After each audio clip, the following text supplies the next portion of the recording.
Šio kanalo įrašų skiltyje, kaip ir Klaipėda TV Facebooko paskyroje, dažnai dalinamės nuotraukomis, darytomis nuo pietinės Uostamiesčio vartų į jūrą dalies, tai yra Smiltynės molo.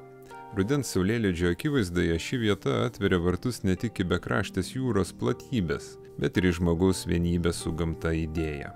Tokiu metu Smiltynės paplūdimys tampa erdve, kurioje laikas ir nuolatinis skubėjimas praranda savo inertišką prasme. O atitrūkus nuo miesto šurmulio, vėjo piešiami eskizai smėlyje kviečia sekti nusileidžiančios saulės keliu.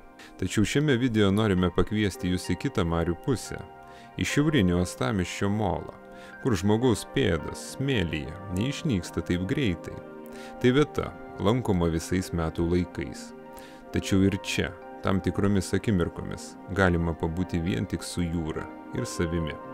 Būtent tai padarėme šį rytą, kai naktį Klaipėdoje siautėjęs vėjas jau buvo nurimęs, o jo viešnagę dar liudijo neramus Baltijos krantas. Tad pasisekė mums, tarsi locmanams, išlydėti bangas, užfiksuoti į Klaipėdą užsukusius laivus ir svarbiausia, pasidalinti šiais vaizdais su jumis.